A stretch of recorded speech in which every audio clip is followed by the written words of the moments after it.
ये बताइए कि एक ऐसा नॉन मेटल जो सबसे अधिक चमकता है, आयोडीन। आयोडीन काफ़ी चमकीला नॉन मेटल होता है। सवाल पूछने के बाद जवाब देने से क्या होता है, आपका ब्रैकेट बन जाता है। मेरा जो बार बार कहना है ना कि आपके दिमाग में अलमारी बननी चाहिए, उसी अलमारी को बनाने में इसका काम आता है। ठीक है। King of chemicals, do you know what is king of chemicals? HCl aqua regia होता हो तो दैट इज एक्वारेजिया। बोलिए या ठीक है। H2SO4 को ही किंग ऑफ केमिकल्स का है, ठीक है ना, और वो एक्वारेजिया है जो आप बता रहे हैं। The modern system of symbols, जो सिंबल का जो सिंबल जो संकेत देते हैं ना हर चीज़ के लिए, तो the modern system of symbols was invented by कौन आदमी था? मेंडलिफ नहीं। जो सिंबल दिया जाता है उसका नाम है Berzelius. Berzelius system of symbols, Berzelius modern system of symbols. Ethyl alcohol में यदि पानी मिला हो तो मुझे ये क्या बन, इथाइल, इथाइल अल्कोहल में यदि पानी मिला हो, mixture of ethyl alcohol and water, तो how can we separate them? Good, that is the right answer, fractional distillation. Okay, mixture of ethyl alcohol and water can be separated by the method of fractional distillation. Fractional distillation लिख लीजिए आप, क्योंकि क्या है ना, science में कुछ terms आपको ऐसे ही जानना पड़ेगा। Ethyl, ethyl, fractional distillation method यही है। इसको हिंदी में क्या कहते हैं? हाँ, आंशिक प्रभंजन। चलिए, आइसोटोप तो आप लोग सब जानते हैं। आइसोटोप क्या होता है? क्या होता है? एटॉमिक नंबर सेम रहता है जो नीचे वाला है, और ऊपर में जो रहता है वो डिफरेंट रहता है। यदि सवाल आ जाए कि हम जो पूछ रहे हैं, isotopes differ in the numbers of what?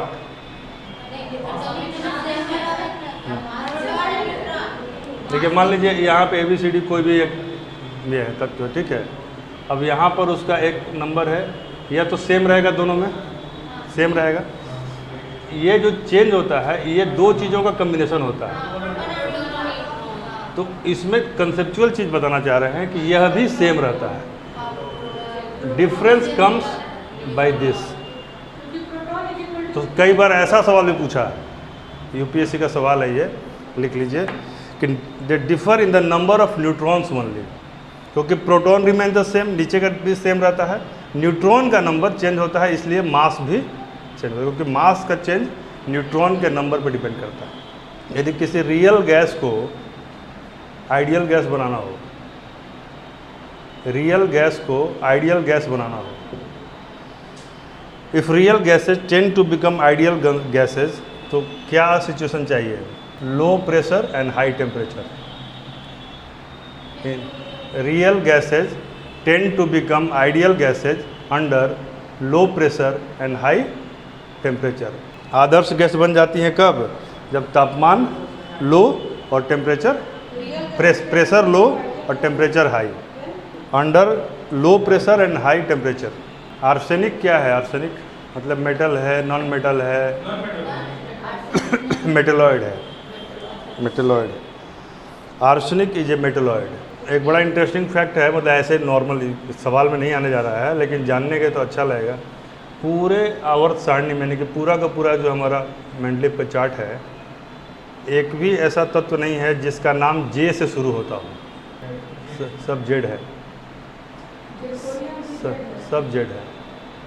मतलब जब बोल दिए तो ये तो ऐसा नहीं है कि बिना पता किए बोले होंगे। मतलब J बीच में भले आ गया होगा, लेकिन J से स्टार्ट नहीं होता, ठीक है ना। आर्सेनिक इज ए मेटलॉइड आपने लिख लिया? क्या कोई याद आ गया क्या? जैसे क्यों का नहीं, एक संजोग है, एक इंटरेस्टिंग फैक्ट है। जैसे कि कांच जो होता है ना, कांच एक लिक्विड होता है, पता है आप लोगों को? ये ध्यान रखिए, कांच जो होता है ना, जैसे विंडो का ग्लास होता है, वो लिक्विड होता है, सुपर कूल्ड लिक्विड, ठीक है, that is super cooled liquid. तो देखिएगा कि जो हज़ारों साल पुरानी बिल्डिंग है, हज़ार साल पुराना क्या होगा, सैकड़ों साल पुराना बिल्डिंग कुछ है ना, तो उसको ऊपर में पतला रहता है, नीचे आके वो ऐसे मोटा होता है, ऐसे फैलता है, लिक्विड धीरे धीरे फैल रहा है। हज़ारों साल बाद ये और ऊपर से गैप हो जाएगा, कांच छोड़ दिया जाएगा। बहुत स्लो प्रोसेस है but it is happening. Quicklime का केमिकल फॉर्म क्या होता है? केमिकल नेम क्विकलाइम,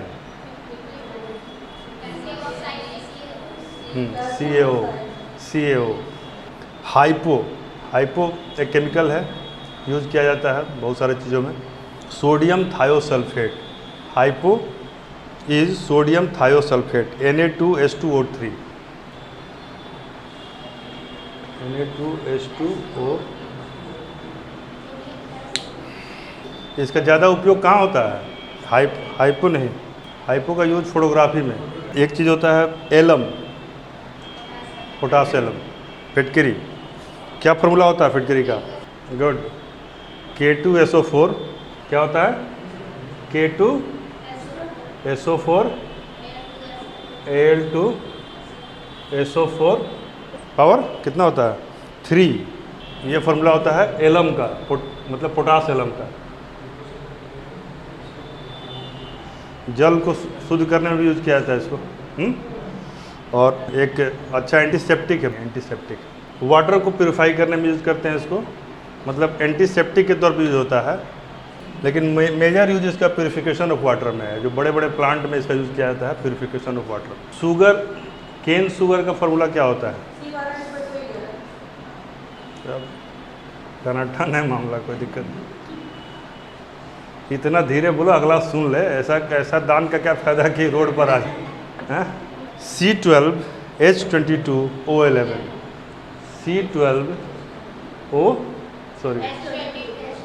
H22O11, ये है केताड़ी। क्या है? केताड़ी। केताड़ी बोलने पे याद रहेगा। हाँ, गन्ना खाते हैं ना तो यही निकलता है, और यही रियल फॉर्म है सुक्रोज का, ठीक है ना, डायरेक्ट यही निकलता है। लेकिन सबसे मीठा कौन सा होता है? फ्रक्टोज सबसे मीठा होता है, ठीक है। तो इस बार जब गन्ना खाना तो सोचना ना कि हम यही खा रहे हैं। क्या खा रहे हैं? बोल। तो दादाजी बैठे रहेंगे तुम्हारे आके, बोलना कि हम C12 खा रहे हैं, बस एक केताड़ी ऊपर से लाएगा,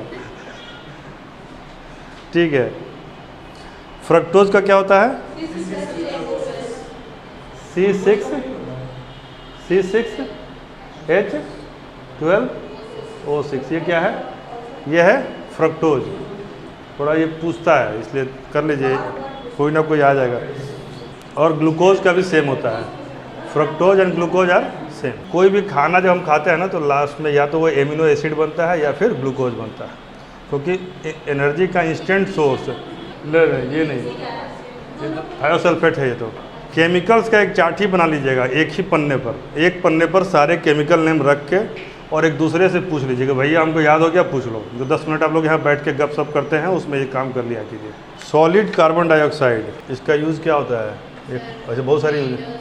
इसका सबसे बड़ा यूज़ होता है रेफ्रिजरेंट में, मतलब इसको प्रशीतक के तौर पे यूज़ करते हैं। सॉलिड कार्बन डाइऑक्साइड यूज़ करते हैं प्रशीतक, रेफ्रिजरेंट लिखिए, REFI, रेफ्रिजरेंट।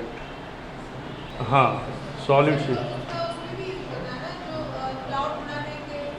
बहुत सारी चीज़ें हैं, इसका यूज हज़ारों है, लेकिन दिस इज़ मेजर यूज, ठीक है।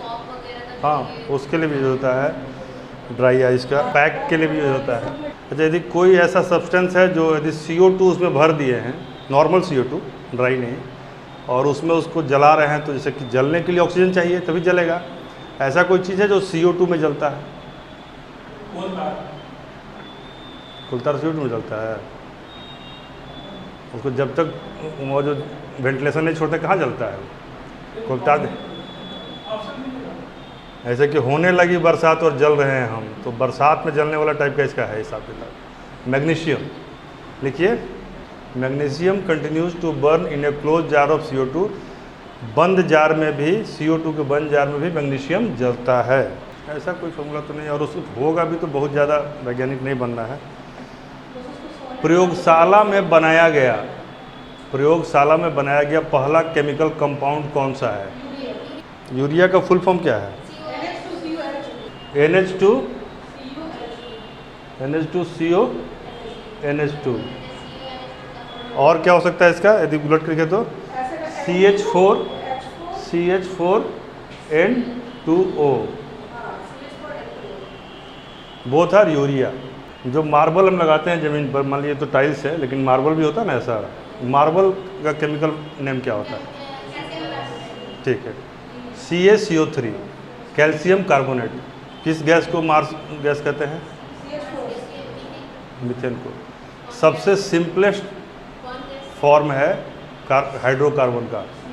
CH4 is the simplest form of hydrocarbon. Marsh gas लिखिए, मार्स गैस है CH4, मीथेन। मीथेन जो है, जैसे कि देखिए कोई मजदूर दब जाता है खदान में, तो वहाँ मार्स गैस ही निकलता है, उसी से ब्रीदिंग प्रॉब्लम होकर वो लोग दम घुट के मर जाता है, उसमें से भी निकलता है। नहीं, जो भी कोई भी चीज़ डंपिंग स्मेल जिसमें आता है ना, तो उसमें और भी चीज़ें निकलती, सल्फर का भी आ जाता है, सब्जी वाले में सल्फर भी आ जाता है, ठीक है, वो भी इनहेलेशन को कमज़ोर करता है। जैसे गंधक समझते हैं ना, वो वाला। जैसे अंडा, मान लीजिए सब्जी में खाने में कई लोग खाने के प्रोडक्ट में अंडा भी डाल देते हैं।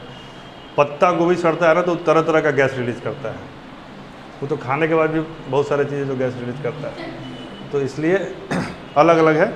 लेकिन मार्स गैस यानी कि दलदली ज़मीन पर, जहाँ पर कि कोई घास कर पतवार भी दबा हो, फॉसिल्स टाइप का, वहाँ ज़्यादा मीथेन निकलता है, जो लंबे समय से दबा हो और थोड़ा सा मार्शी हो।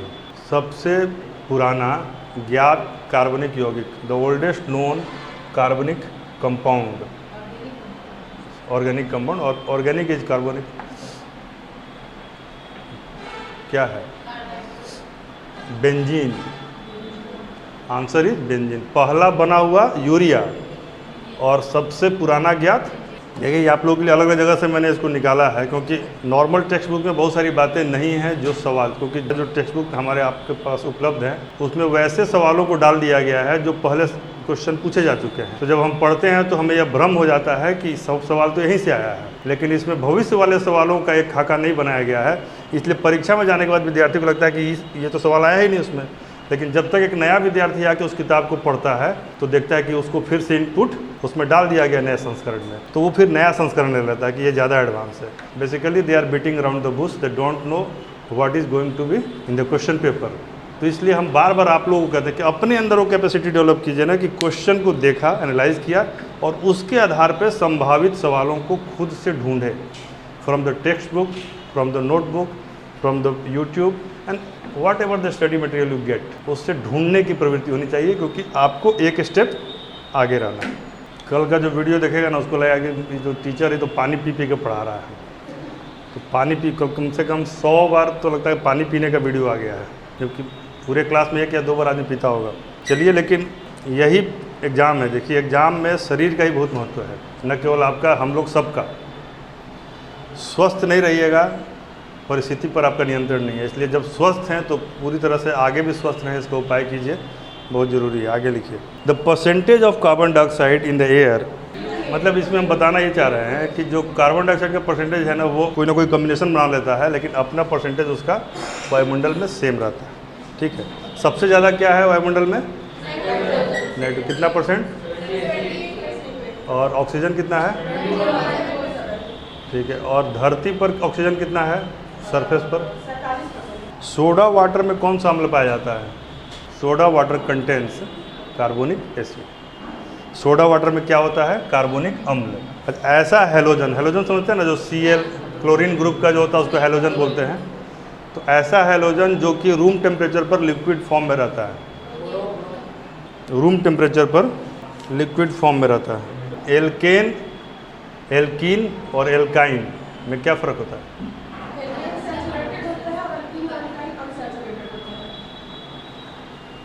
पॉलीमर होता है एक, जैसे एक का यदि पॉलीमराइजेशन करते हैं तो दूसरा निकलता है, फिर उसके बाद तीसरा निकलता है फर्दर करने पर, समझ आ रहा है? डबल बॉन्ड, मल्टीपल बॉन्ड, ठीक है। ट्रिपल बॉन्ड मतलब उसको मोर देन 2 मल्टीपल भी हो गया। तो एल्केन, एल्कीन और एल्काइन, कई बार कन्फ्यूजन हो जाता है कि भाई एल्काइन बोले तो क्या? सिंगल बॉन्ड, डबल बॉन्ड और ट्रिपल बॉन्ड, एल्केन, एल्कीन और एल्काइन। कंसेप्चुअल चीज़ है, इसको ध्यान रखिएगा। जो सवाल पूछते हैं ना, उसमें कल मैंने आपसे कहा था कि कार्बन के बारे में पढ़ के आइएगा। कोई पढ़ा? 4-5 तत्व ही पढ़ना है, कार्बन, ऑक्सीजन, फास्फोरस, यही ना पढ़ना है। एक एक पन्ना में नोट्स बना लीजिए कार्बन का, क्या करना है।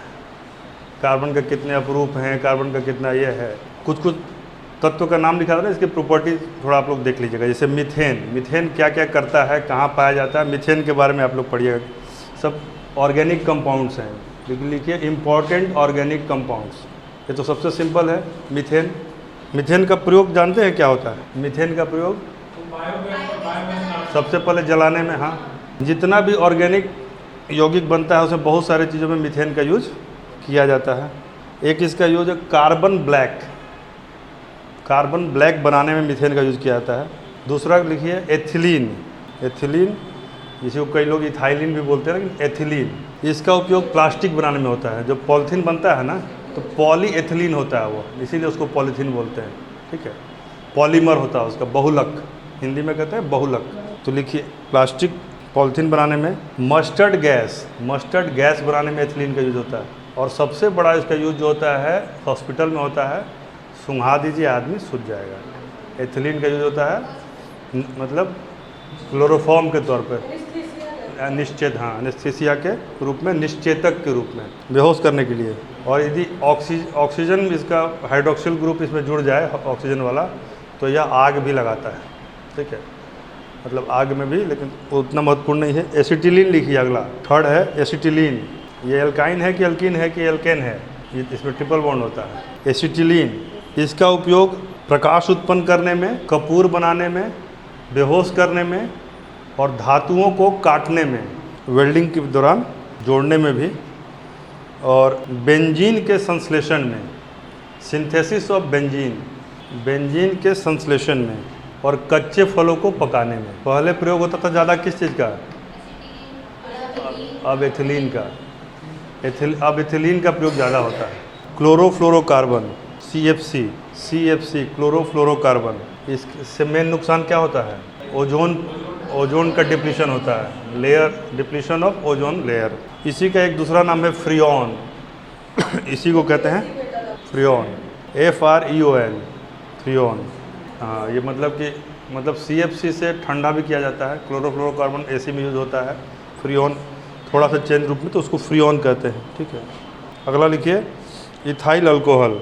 कई बार अलग, जैसे जो हवाई जहाज़ है ना, हवाई जहाज़ में ईंधन के रूप में इसका, फ्यूल के रूप में इसका यूज होता है इथाइल अल्कोहल का। और भी चीज़ें यूज होती हैं, उसके अलावा एक ये भी रहता है। लिखिए इसका उपयोग हवाई जहाज़ में भी और कई गाड़ियों में भी यूज होता है ईंधन के रूप में। कोई साबुन देखे होंगे, हाई क्वालिटी का साबुन होता है, इसमें आर पार दिखाई देता है, उसमें इथाइल अल्कोहल का यूज होता है। पारदर्शक साबुन, ट्रांसपेरेंट साबुन में, सोप में। इत्र और सुगंधित, सेंट और कोई सेंटेड प्रोडक्ट बनाने में भी इथाइल अल्कोहल का यूज होता है। और सबसे प्रमुख उपयोग क्या है इसका, सबसे बड़ा उपयोग, जिससे बहुत पैसा आता है?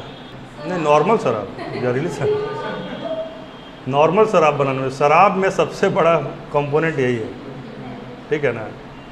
जहरीली शराब मीथेन से बनता है, methyl alcohol, methyl alcohol. Next, जहरीली शराब इसी से बनता है। इसके सेवन से व्यक्ति, पहला असर पड़ता है आँख पर।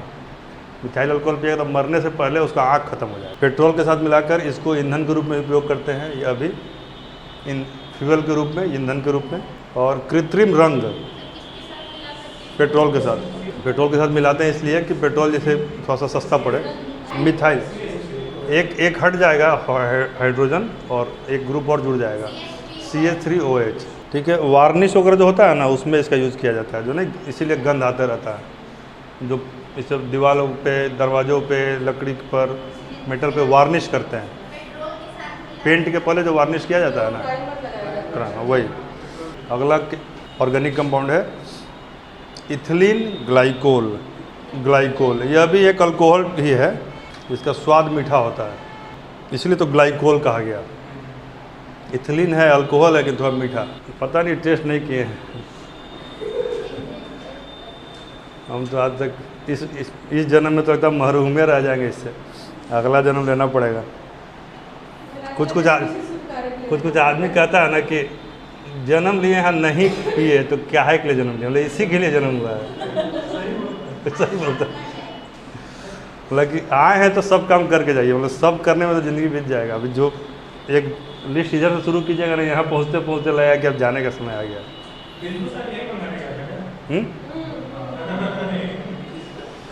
ग्लाइकोल है, लेकिन इसका प्रयोग ठंडे जगह पर हिमांक को कम करने के लिए किया जाता है, फ्रीजिंग टेम्परेचर।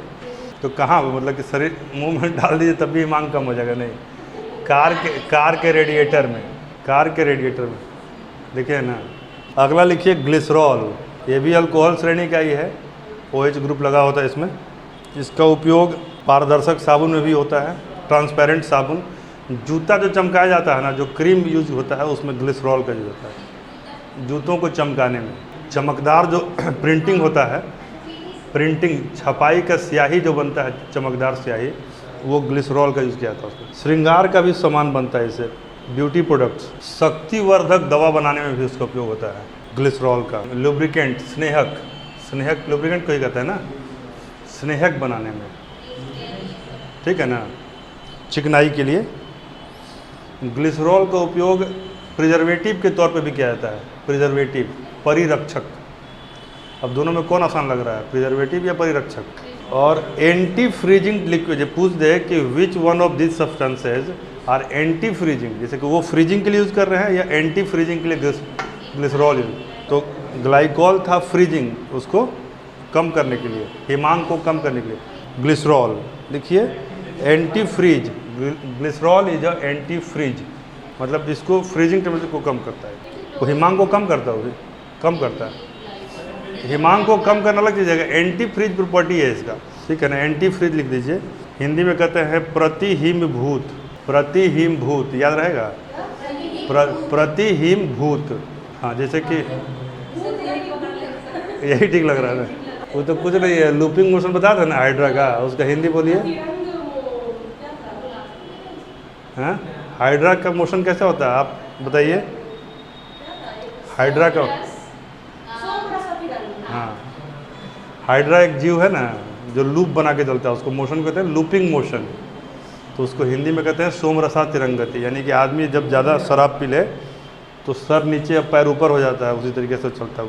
एक बार सर नीचे, फिर पैर ऊपर, फिर अगला बार पैर नीचे, फिर सर ऊपर, ऐसे गोल गोल करते हुए चलता है, ठीक है। अगला लिखिए ईथर, डाई इथाइल ईथर। इसका एकमात्र उपयोग है बेहोश करने में, जो एनेस्थीसिया ही है, क्लोरोफॉर्म का यूज एनेस्थीसिया। किडनैप करने वाला अलग होगा वो सब। सर्जरी के दौरान इसका यूज़ किया जाता है। इसको केवल सूंघ लेने से आदमी बेहोश हो जाता है। हाँ, अनकॉन्शस, अनकॉन्शस मतलब बेहोश, और सब कॉन्शस मतलब जो जगा हुआ है लेकिन स्टेट उसका चेंज हो गया। सब कॉन्शस स्टेट में जब जैसे लिक्विड आता है ना, वो जो कहते हैं लाइट डिटेक्टर मशीन, तो उसमें एक इंजेक्शन दिया जाता है, उसके बाद आदमी ना अनकॉन्शस होता है ना कॉन्शस होता है, वो सब कॉन्शस हो जाता है, लेकिन झूठ नहीं बोल सकता। उसके बाद वो सब सच का सामना में ऐसे ही होता है। क्लोरोफॉर्म का तो यही उपयोग है। एक होता आयोडोफॉर्म, आयोडोफॉर्म, IODOFORM, ये पीले रंग का होता है, इसमें भी गंध। आयोडोफॉर्म पीला रंग का होता है, रंग से क्या मतलब, ये जीवाणुनाशक है, एंटीसेप्टिक। इसका उपयोग दवा बनाने में होता है। पायरीन लिखिए, pyrene, PYRINE, pyrene. Carbon tetrachloride को पायरीन कहते हैं, कार्बन टेट्राक्लोराइड, CCl4। फायर मतलब बताए थे कल आप लोगों को, क्या होता है फायर मतलब आग, आग को ही फायर भी बोलते हैं। तो बिजली से कोई आग लगा हो तो उसको बुझाने में इसका उपयोग होता है। बिजली से लगे, नहीं कि किसी और चीज़ से आग लगा, बिजली वाले आग में पानी नहीं मार सकते हैं ना, तो पायरीन मारते हैं। पायरीन, कार्बन टेट्राक्लोराइड भी बोलते हैं, पायरीन भी बोलते हैं, बिजली से लगे आग को बुझाने में। अगला लिखिए यूरिया। ये भी ऑर्गेनिक। हाँ, 1773 में जब रेगुलेटिंग एक्ट पास हुआ था, 73 में 72 में, तो यूरिया भी उसी समय पास हुआ था, याद रखिएगा। 1773 में यूरिन से इसका एक्सट्रैक्शन किया गया था। यूरिया सबसे पहले कहाँ से निकला था? यूरिन से, मूत्र से। इसको किसने खोजा था? हाँ, वोहलर, WHLER, वोहलर ने इसको खोजा था सबसे पहली बार। यूरिया में 46% नाइट्रोजन होता है। यूरिया को वोहलर ने खोजा था, WHLER, नाइट्रोजन 46% नाइट्रोजन पाया जाता है। रंगहीन गंधहीन होता है, जल में घुल जाता है। यूरिया प्राकृतिक रूप से जानवरों के और इंसानों के मूत्र में पाया जाता है। ठीक, एक्सट्रैक्शन का ये है। इसका उपयोग उर्वरक के रूप में होता है। तो लोग पहले खेतों में जाते थे तो कुछ यूरिया से उसका काम कर देते थे। नहीं, इसके अलावा जैसे कि नाइट्रोजन गैस से मिला के कुछ इसका प्रोडक्ट बनता है, कुछ चीज़ और चीज़ बना के, तो बर्नॉल जो आग जलने पे लगाया जाता है ना, उसमें भी यूरिया होता है बर्नॉल में, लेकिन कोई और केमिकल के साथ, अकेले नहीं।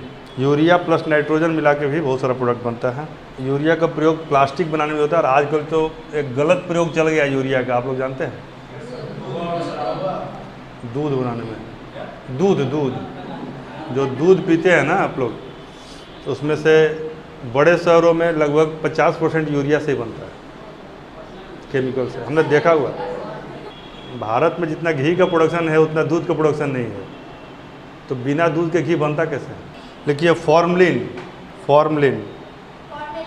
हाँ, ये फॉर्मल्डिहाइड होता है, कीटोन होता है ना, फॉर्मल्डिहाइड, कीटोन, ऑल्डिहाइड, उस श्रेणी का एक ऑर्गेनिक कंपाउंड है। वही लाश के प्रिजर्वेशन के लिए होता है। ठीक है, शव लेपन, यानी डेड बॉडी के ऊपर में इसका लेप लगाया जाता है। फॉर्मिक अम्ल, इसमें भी अल्कोहल होता है। लाल चींटी को पानी में डालेंगे ना तो उससे निकलता है ये फॉर्मिक एसिड, मतलब बैक्टीरिया को मारने के लिए, रोगाणुनाशन के लिए होता है इसका, यानी कि जो डिजीज वाली बैक्टीरिया या ये है। गठिया का दवा बनता है फॉर्मिक एसिड से, गठिया का दवा, गांठ का जो रोग होता है ना, गठिया।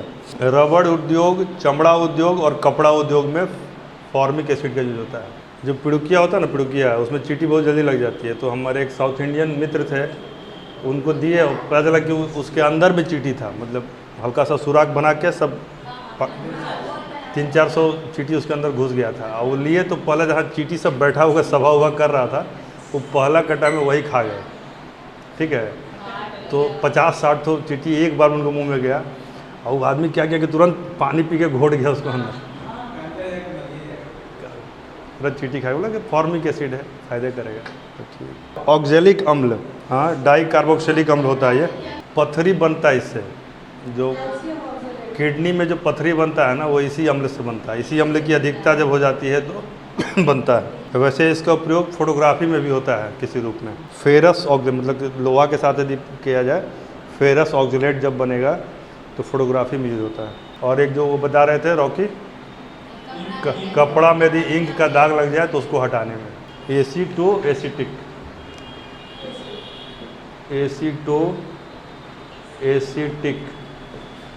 एसिड, एसीटोएसिटिक एसिड, यह भी एक लिक्विड है, रंगहीन होता है। यदि किसी को शुगर की बीमारी है तो उसके यूरिन में यह डिस्चार्ज होता है शरीर से। इसका कोई खास उपयोग नहीं है, एक अलग तरह का ये है। साइट्रिक अम्ल तो पता ही सबको, कोई दिक्कत नहीं, लिखने की जरूरत नहीं है। लैक्टिक अम्ल पता है? लिखिए कि लैक्टिक एसिड यदि मांसपेशी में जमा हो जाए तो थकावट का अनुभव होता है। लैक्टिक अम्ल, मांसपेशियों में इस अम्ल के एकत्रित होने के कारण क्या होता है? थकावट का अनुभव होता है। एक होता है टार्टरिक अम्ल, टार्टरिक एसिड, यह अंगूर में, इमली में पाया जाता है। ठीक है ना, लेकिन इसका उपयोग होता है बेकिंग पाउडर बनाने में। बेकिंग पाउडर बनाने में टार्टरिक, ये सवाल बनने वाले एरियाज है जहाँ से नया सवाल बन सकता है। हाँ, ये सवाल बन सकता है। टार्टरिक एसिड का यूज होता है बेकिंग पाउडर बनाने में। एक अंडा का ऑमलेट बनाइए, उसमें बेकिंग पाउडर डाल दिया लगेगा, 4 अंडा का बना हुआ है। नहीं, दर्द का अनुभव होता है, थकावट एवं दर्द।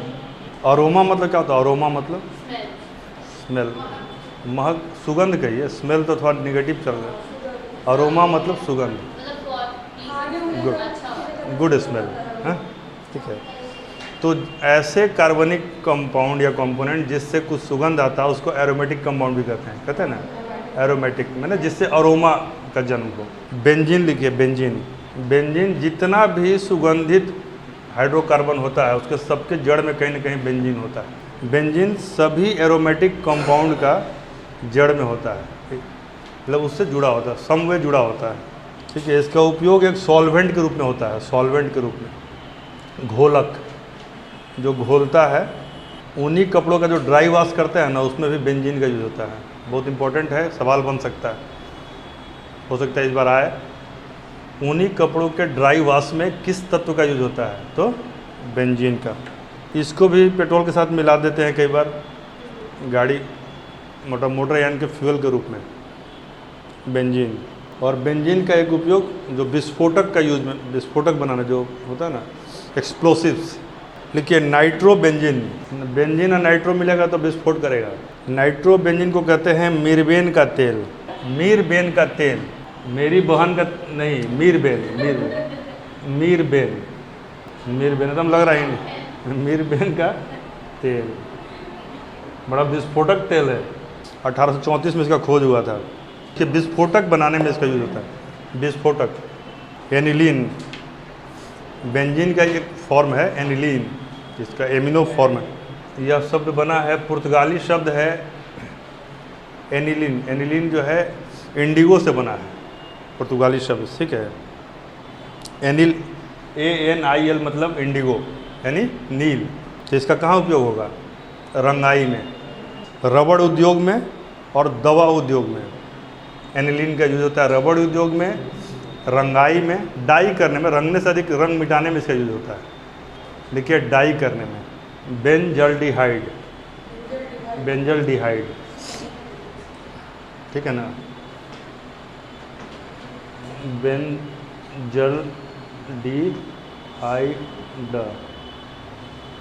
बेंजल्डिहाइड। ये भी एक कार्बनिक अम्ल है, ये रंगहीन होता है, कार्बनिक यौगिक है, रंगहीन। इसका उपयोग स्वादिष्ट मसाला बनाने में होता है, स्वादिष्ट मसाला बनाने में। बेंजल्डिहाइड का प्रयोग स्वादिष्ट मसाला बनाने में। फिनॉल, इसको यदि पिक्रिक अम्ल के साथ मिलाते हैं तो विस्फोटक भी बन जाता है। पिक्रिक अम्ल, picric acid, PICRIC, picric acid. बाकी तो सफाई में फिनॉल का यूज है ही। कई लोग इसका जीवन लीला समाप्त करने में भी यूज करते हैं। जो वो बनता है गोली जो रखते हैं ना, वो फेनोप्थिलीन का जो गोली होता है, उसमें भी फिनॉल का यूज होता है, ठीक है। और इसका यूज होता है जो एस्प्रिन बनता है दवा, उसमें भी थोड़ा सा यूज होता है इसका, ठीक है। और सैलिसिलिक एसिड बनाने में भी बेस के रूप में फिनॉल का यूज़ किया जाता है, सैलिसिलिक एसिड। और शरीर में भी सैलिसिलिक एसिड के जमा होने से दर्द का अनुभव होता है। यानी पिक्रिक अम्ल बनाने में फिनॉल का यूज़ करते हैं, जिससे विस्फोटक बनता है। लैक्टिक, सैलिसिलिक और एक दे देगा यूरिक, तीनों, ठीक है ना। दर्द का कारण तीनों होता है। यूरिक एसिड भी सही में जमा होगा तो दर्द होगा, सैलिसिलिक जमा होगा तब भी दर्द होगा, और लैक्टिक भी जमा होगा तो दर्द होगा। और यदि दरवाज़ा बंद करके सोएंगे, हवा नहीं आएगा कमरे में, तब भी दर्द होगा। जिस कमरे में आप लोग सोते हैं, तो AC चला के सो रहे हैं तो कोई बात नहीं है, नॉन AC कमरे में यदि बंद करके सो रहे हैं तो शरीर में दर्द होगा, ठीक है। लिखिए अगला, बेंजोइक अम्ल। इसका तो पता ही है, प्रिजर्वेटिव के तौर पे बेंजोइक एसिड। सैलिसिलिक एसिड, इसका उपयोग दर्द निवारक दवा बनाने में होता है। इससे दर्द होता भी है और इसी से दर्द। सैलिसिलिक एसिड, सैलिसिलिक का स्पेलिंग क्या होता है? SALI और सैलिक क्या हो जाएगा? CYLIC। अच्छा, SA, हाँ सॉरी, SALY, वही तो कर रहे हैं। नहीं, यही तो हम बताना चाह रहे हैं।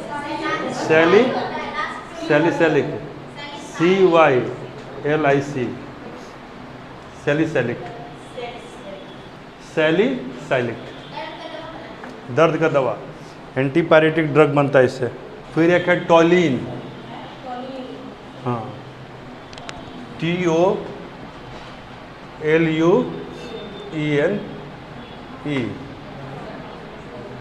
टोलिन। यह भी वही विस्फोटक है। विस्फोटक के TNT, ट्राई नाइट्रोटोलिन बनता है, एक विस्फोटक बनता है इससे, ठीक है। हाँ, ये बम जो कहीं कहीं लगा देते हैं ना आतंकवादी सब, उसमें ज़्यादातर इसी का प्रयोग होता है, TNT का। Try nitrotoluene, try nitrotoluene. यह भी एक सॉल्वेंट भी है। ड्राई क्लीनिंग, उसी में है, ट्राई नाइट्रोटोलिन एक उदाहरण है उसका। ड्राई क्लीनिंग में भी इसका यूज होता है टोलिन का। ड्राई क्लीनिंग में जो वो मीठा शक्कर बनता है शुगर वाले के लिए, सैक्रीन बनाने में भी इसका उपयोग किया जाता है। कुछ दवा बनाने में भी इसका उपयोग किया जाता है। क्लोरामीन एक दवा आता है, क्लोरामीन टी, उसी से बनता है। और एंटी फ्रीज के लिए पेट्रोल में मिलाया जाता है इसको भी। सैक्रीन जो होता है वह नॉर्मल से कितना मीठा होता है, तो सैक्रीन का फार्मूला क्या होगा, C6H5CH3, C6H5CH3 सैक्रीन, ठीक है, जो चीनी के मुकाबले 550 गुना मीठा होता है। चीनी के मुकाबले यह 550 गुना मीठा होता है, लेकिन मधुमेह के रोगी को नुकसान नहीं किया करता है, ठीक है, मतलब उसको मना है तो और 550 गुना मीठा पी रहा है, ठीक है, यही आती है। नहीं, मिठास में तो मात्रा जो लगा, तो जब समांगी मिश्रण है तो हर कण में उतना ही रहेगा। एक कण होगा तो उसके उतने कण के 550वां मिठास के बराबर होगा। हाँ, तो 550 गुना है तो आधे चम्मच में हो जाएगा। लेकिन हम लोग तो कई बार उसी को लेकर 3-4 ठो डाल देते हैं। जब आता है होटल वगैरह में कि सर क्या लेंगे, तो हम लोग वही देखने में अच्छा तो वही लगता है, तो वही लीजिए। लिखिए सैक्रीन, ये इसलिए लिया जाता है कि इसका कैलोरी वैल्यू नहीं होता है। मिठास तो होता है, इसमें कैलोरी वैल्यू कम होता ही नहीं है, 0 होता है, 0। नो लिखो, नो लिखो। नेप्थलीन तो हो ही गया, फेनोप्थलीन, हाँ, नेप्थलीन के जो है गोली रखे जाता है कीड़ों से बचाने के लिए कपड़ों में। अगला लिखिए नियोप्रीन, इसका प्रयोग इंसुलेटिंग मटेरियल में किया जाता है। जैसे कि विद्युत तार जो बनता है ना, बिजली का तार, तो उसका इंसुलेटर के रूप में, यानी विद्युत रोधी। इंसुलेटर को क्या बोलते हैं हिंदी में, विद्युत रोधी। कोई सामान को एक जगह से दूसरी जगह ले जाते हुए देखे हैं फैक्ट्री में, कोई फैक्ट्री का विजिट किए कभी? कन्वेयर बेल्ट का यूज़ होता है। कन्वेयर बेल्ट मतलब यहाँ पे सामान रख दिया और उसी बेल्ट पर वो चलता हुआ वहाँ चला जाएगा, तो इसी बेल्ट को कन्वेयर बेल्ट कहता है। यह कन्वेयर बेल्ट बनाने में भी नियोप्रीन का यूज होता है, CONVEYOR, कन्वेयर। कन्वेयर बेल्ट, जैसे जाइएगा कभी कार बनाने की फैक्ट्री में, गए हैं कभी? मतलब इतना इंटरेस्टिंग लगता है कि आप एक जगह खड़े होइए वहाँ पर 10 मिनट पहले, तो वहाँ कार का कुछ भी तैयार नहीं है, कुछ भी, ठीक है, डाई अलग बना, तमाम चीज़ें अलग बनी, और एक ऐसे करके एक मशीन आएगा और ये बेल्ट बना हुआ है यहाँ पर, ठीक है, ये बहुत लंबा है।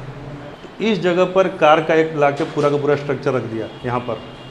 अब यहाँ से स्ट्रक्चर चला, यहाँ नीचे में लोग खड़े हैं, यहाँ बना हुआ उनका, और तुरंत कोई उसमें सीट डाल दिया, कोई उसमें भी डाल, मतलब सबका एक एक काम है। और यहाँ से यहाँ तक 10-12 टीम है। 12वीं टीम जो है लास्ट में, जो यहाँ पे खड़ी है लास्ट में, जो वो एक ड्राइवर खड़ा है और चाबी लेके स्टार्ट करके, और अगला जो है जैसे ही होगा वो उधर पेट्रोल डालेगा और निकल जाएगा। मतलब यहाँ तक वो ढांचा भी नहीं है। कलकत्ता के बगल में एक कोन नगर जगह है, कोन नगर, हिंड मोटर्स का फैक्ट्री है, हम गए हैं वहाँ पर, बहुत ही आनंददायक है। बोकारो वगैरह में भी आप लोग स्टील प्लांट में जाइएगा तो बहुत सारा कन्वेयर बेल्ट उसमें देखने को मिलता है, कहीं भी प्लांट में देखने को मिलता है। सिंदरी में आप रहे हैं, सिंदरी देखे होंगे, वहाँ भी अमोनिया प्लांट में हाँ, NTPC तो काफ़ी बड़ा कन्वेयर बेल्ट से बहुत सहूलियत हो जाती है। लिखिए अगला, थाईकोल, थायोकोल भी कहते हैं इसको, थायोकोल, THIOKOL, थायोकोल। थायोकोल जो है यह कृत्रिम रबर को कहते हैं। वो 2-क्लोरोब्यूटाडाइन उसका था, नियोप्रीन का, ज़रूरत नहीं है, केवल प्रयोग पूछता है, बहुत सारा उतने, ठीक है। थायोकोल जो है रबड़ है, और इसका प्रयोग रॉकेट इंजन में यूज़ किया जाता है। इसका कुछ और केमिकल के साथ मिला के रॉकेट में ईंधन के रूप में यूज़ किया जाता है। इसको बहुत इम्पोर्टेंट है। इसी को कहते हैं ठोस ईंधन। पूछे कि कौन सा इसमें ठोस ईंधन का उदाहरण है, तो उसमें हाँ, solid Bakelite, BAKELIT, Bakelite. Phenol और फॉर्मल्डिहाइड को मिला के बनता है ये, ठीक है ना। फिनॉल, फॉर्मल्डिहाइड और सोडियम हाइड्रोक्साइड की उपस्थिति में गर्म करने पर, मत लिखिए इसको, केवल प्रयोग लिखिए। इसका उपयोग रेडियो प्रयोग है, रेडियो, टेलीविज़न। उसका जो बाहरी वाला केस बना होता है ना, जिस संरचना, जो काला रंग का, जो जिसके अंदर सारा चीज़ सेट रहता है, तो जो काला रंग का जो पार्ट है वही बेकेलाइट है, जो नहीं टूट जाता है, बड़ा आसानी से टूट जाता है यदि। हाँ, केस, उसको जो पैकेजिंग जो होता है वो फाइबर जिसको कहते हैं ना आप लोग, फाइबर का है, वो फाइबर नहीं, बेसिकली बेकेलाइट होता है। बाल्टी भी बनता है इससे, बेकेलाइट से बाल्टियाँ भी बनती हैं। फाइबर टाइप का मटेरियल है बेकेलाइट। और क्या ये अगला लिखिए, पॉलीथीन तो समझ में आ गया, थर्मोप्लास्टिक है, नहीं लिखवाते हैं इसको। रेक्सिन आप लोग को पता है, कृत्रिम चमड़ा को रेक्सिन कहते हैं। यह किससे बनता है पूछ देगा तब, सेलुलोज से बनता है। लिखिए, रेक्सिन सेलुलोज से बनता है। टेफ्लॉन टेट्राफ्लोरोएथिलीन है, टेफ्लॉन टेट्राफ्लोरोएथिलीन, टेट्राफ्लोरोएथिलीन को जब पॉलीमराइज करते हैं तब टेफ्लॉन बनता है। इसका नॉन स्टिकिंग कुकवेयर में, नॉन स्टिकिंग कुकवेयर बनाने में उपयोग होता है। और बहुत सारे यंत्रों के निर्माण, यंत्र में हर जगह इसका यही प्रॉपर्टी है, नॉन स्टिकिंग कुकवेयर वाला जो प्रॉपर्टी है ना, बहुत सारे इक्विपमेंट इससे बनते हैं। फिर पीवीसी, पॉलीविनाइल क्लोराइड, पीवीसी जो सीट्स बनता है, चादर जो उससे पानी वगैरह रुका जाता है, वो पीवीसी से बनता है। बहुत सारा पाइप बनता है पीवीसी से, ठीक है। खिलौने बनते हैं इससे बहुत सारे, फुलाने वाला खिलौना भी बहुत सारा बनता है, हवा फूंक के जो फुला दिए उस तरह का खिलौना भी बनता है पीवीसी से। लिखिए, अश्रु गैस, आंसू निकल गया होगा इतना लिखते रहते हैं, तब आंसू गैस लिखो, अश्रु गैस, क्योंकि टीयर गैस कल बताया थे आप लोगों को, क्या होता है फॉर्मूला, क्या हो गया। और हास्य गैस तब हो गया कन्फ्यूजन। तो इसका क्या हुआ, टीयर गैस का फॉर्मूला कल लिखवाए थे आप लोगों को, बताइए, इतना जल्दी भूलेंगे तो कैसे चलेगा।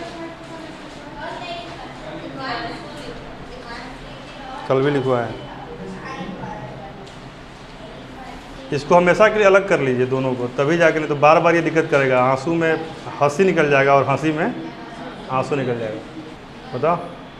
इसलिए हम नहीं बता रहे कि आप जब ढूंढेंगे तो आज आपके दिमाग में सेट कर जाएगा, अदरवाइज ये 3 बार हम बता चुके अभी तक।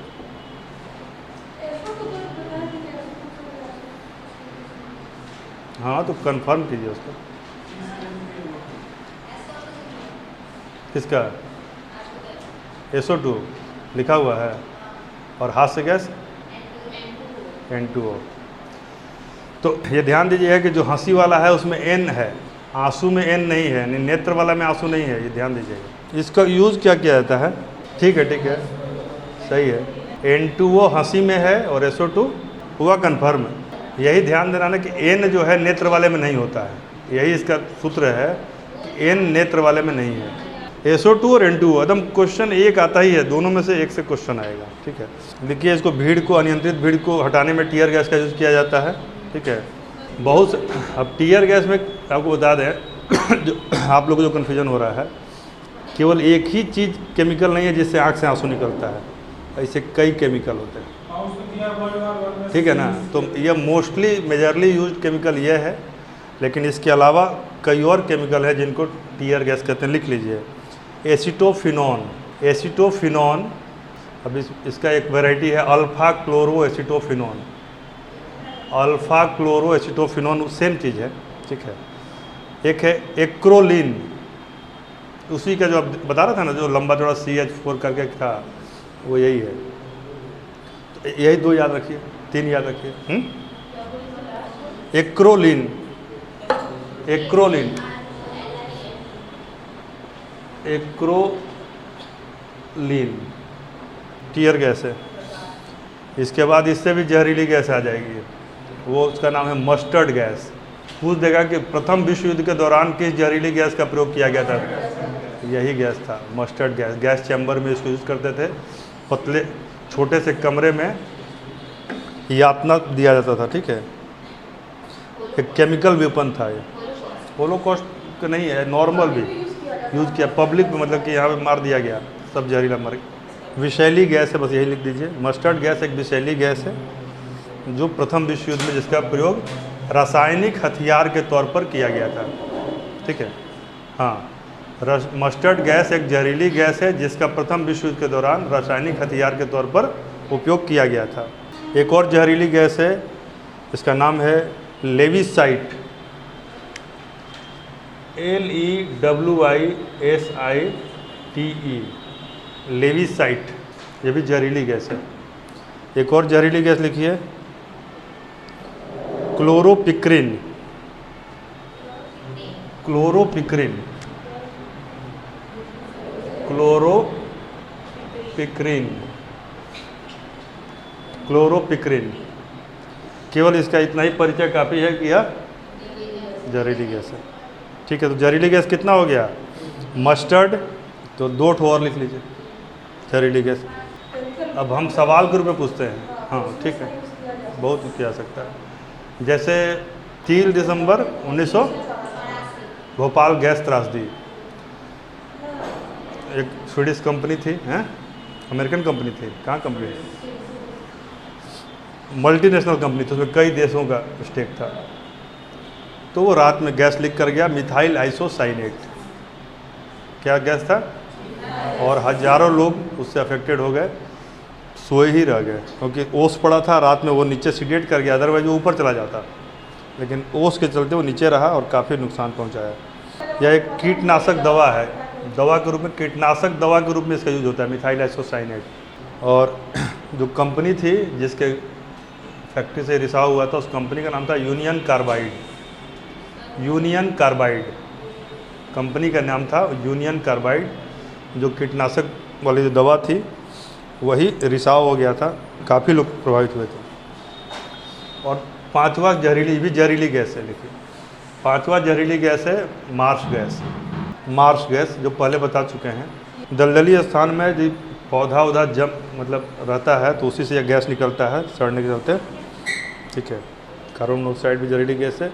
यह बंद कमरे में आग जलाने से बनता है, जैसे गाड़ी के धुआं से निष्कर्षण होता है, फैक्ट्रियों के चिमनियों से निकलता है, लेकिन कॉमनली जैसे कि मान लीजिए यहाँ पे कुछ आग जला देंगे और सब बंद रहेगा तो धीरे धीरे कार्बन मोनोऑक्साइड बन जाएगा, यहाँ के ऑक्सीजन के साथ वो कम्बिनेशन बना लेगा।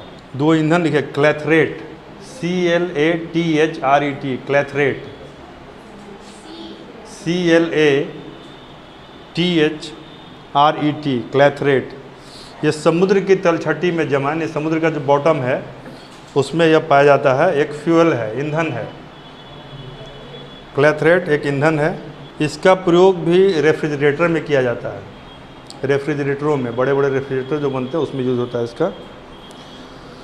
AC का जो इक्विपमेंट बनता है ना पूरा घर में, उसमें भी यूज़ होता है, मतलब ये छोटा मोटा वाला में नहीं, जो बड़ा बड़ा संयंत्र लगता है उस।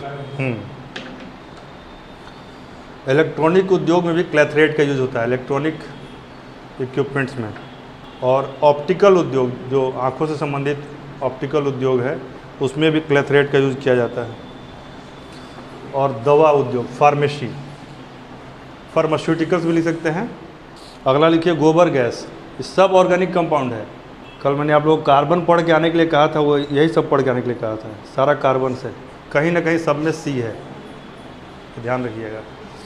लिखिए गोबर गैस, गोबर के सड़ने से बनता है, कौन सा गैस निकलता है, मीथेन। गोबर गैस का एक उपयोग हो गया ईंधन के रूप में, और इसका बाई प्रोडक्ट का यूज होता है खाद के रूप में। LPG, LNG लिखिए, LPG तो पता ही है आप लोगों को, LPG क्या होता है, propane butane plus isobutane plus methyl mercaptan, 4 चीज़ मिलकर बनता है LPG। ठीक है, गंध का कारण होता है मिथाइल मर्केप्टन, और मर्केप्टन में गंध का कारण पूछ देगा तो अगला सवाल होगा सल्फर के चलते, कि मर्केप्टन में ऐसा क्या होता है कि वो गंध करता है, तो उसमें सल्फर है। LNG, liquefied natural gas. ठीक है, हाँ, इसमें प्रमुखतया क्या होता पूछ देगा तब। LNG का मुख्य घटक क्या है, जैसे पिछली बार पूछा था ना कि इसमें प्रमुखतः क्या पाया जाता है, हाँ, उसमें ब्यूटेन, उसमें प्रमुखतः ब्यूटेन पाया जाता है, इसमें प्रमुखतः मीथेन पाया जाता है, यही अंतर है। एक दवा है, मतलब कि एक केमिकल है LSD, लिखिए L, capital L, capital S, capital D। दिमाग खराब करता है कि दिमाग ठीक करता है, खराब ही करता है। दवा दे दिया, उसका देख रहा असर हो रहा कि नहीं, जब असर होगा तब उससे काम लेगा। जैसे कि किसी गुप्तचरी में पता करने के लिए। हाँ। इसका फुल फॉर्म है लाइसर्जिक, मतलब एलएस मतलब लाइसर्जिक, ठीक है। लाइसर्जिक अम्ल होता है और डाइथाइलेमाइड उसके साथ मिला होता है, तो लाइसर्जिक डाइथाइलेमाइड। लिखिए, यह एक भ्रम उत्पन्न करने वाली, यानी कि एम्बिग्यूटी पैदा करता है, दिमाग को भ्रम में ले जाता है। पिछली बार एस्पिरिन पूछा था ना, एस्पिरिन कैसी दवा है? एंटीपायरेटिक है ना, पीड़ानाशी है। लिखिए पैराल्डिहाइड,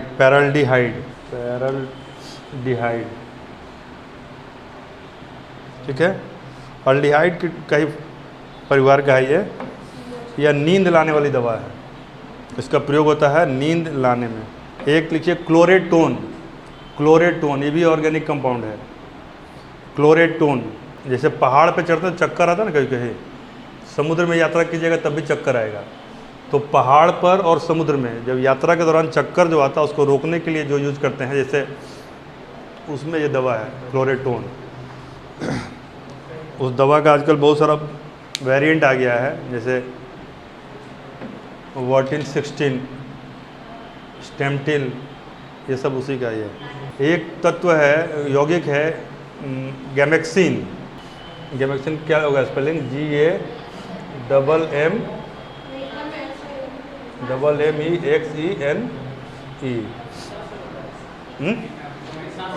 हाँ, गैमेक्सिन डालने से चींटी उटी नहीं लगता है। इंसेक्टिसाइड है ये, क्या है? इंसेक्टिसाइड। इसका रासायनिक नाम है BHC, capital B, capital H और कैपिटल C। फुल फॉर्म हो जाएगा बेंजीन हेक्साक्लोराइड। बेंजीन पूछ सकता है, गैमेक्सिन का केमिकल नेम। फिर लिखिए क्लोरल, CH, यही गैमेक्सिन कीटनाशक, इंसेक्टिसाइड। अगला लिखिए क्लोरल, यह भी DDT बनाने में यूज होता है। DDT नहीं, पेस्टिसाइड है। DDT का पूरा फुल फॉर्म भी पूछता है, लिख लीजिए। DDT है क्या आपको? डाइक्लोरो, अगला डाइफिनाइल और ट्राइक्लोरोइथेन। Diphenyl ट्राइक्लोरोइथेन, diphenyl ट्राइक्लोरोइथेन। यह एक जर्मिसाइड है। क्या है? जर्मिसाइड। वो था इंसेक्टिसाइड, यह है जर्मिसाइड, यानी जर्म्स को मारता है।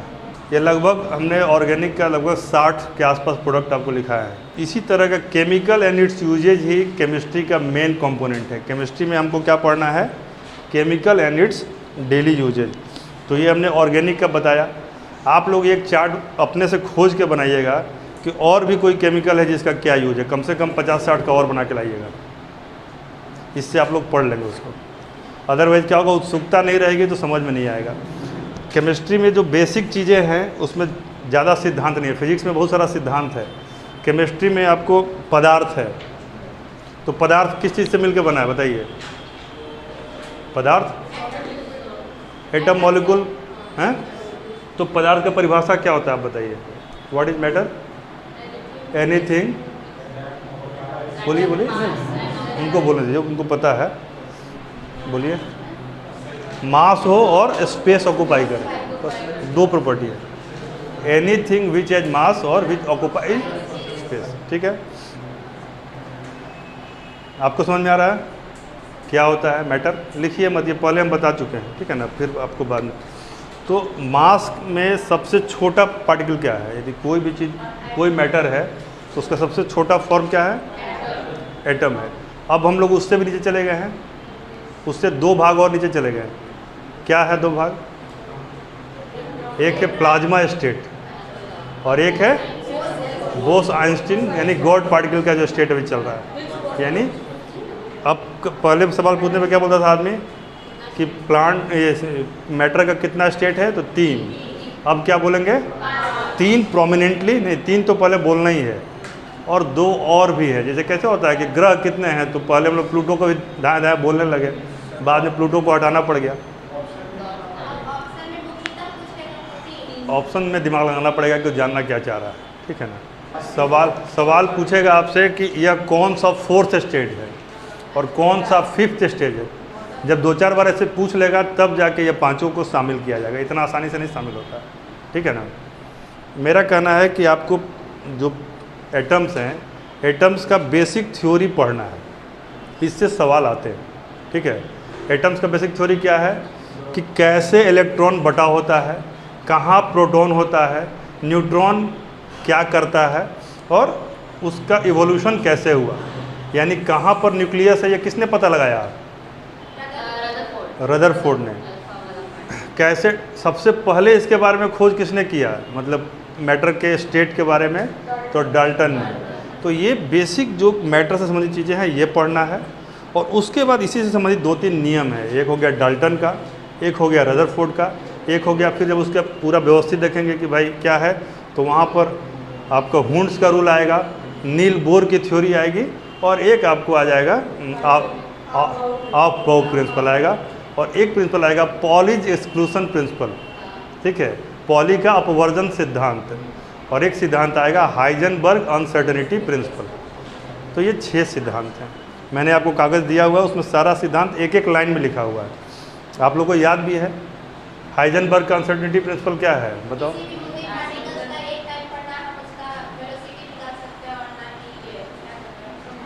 मतलब it is almost impossible to measure the mass as well as the velocity of a moving subatomic particle, ठीक है। क्या गुण है पार्टिकल का?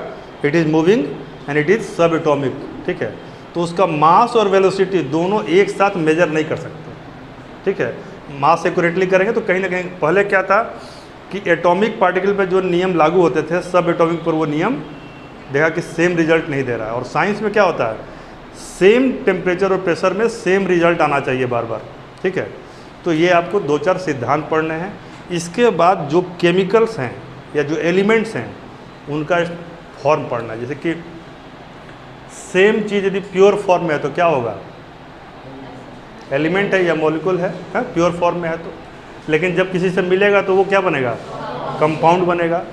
और यदि प्रोपोर्शनेट मिलेगा तब कंपाउंड बनेगा। जैसे कि H2O में कितना प्रोपोर्शन मिलता है? CO2 में कितना प्रोपोर्शन मिलता है? 3:8 3:8। तो लेकिन यदि डिसप्रोपोर्शनेट मिलेगा तो मिक्सचर बन जाएगा। और मिक्सचर का एक लेवल होता है, वो सैचुरेशन होता है या फिर अनसैचुरेटेड होता है, होमोजीनस होता है या हेट्रोजीनस है, समांगी या विषमांगी। तो यही बेसिक है। लेकिन उसका पढ़ना आपको क्या है कि यदि ऑक्सीजन उठाए तो ऑक्सीजन का प्रॉपर्टी और ऑक्सीजन का काम, कार्बन उठाए तो कार्बन का प्रॉपर्टी, कार्बन का काम, फास्फोरस उठाए तो फास्फोरस का प्रॉपर्टी, कंपाउंड और काम।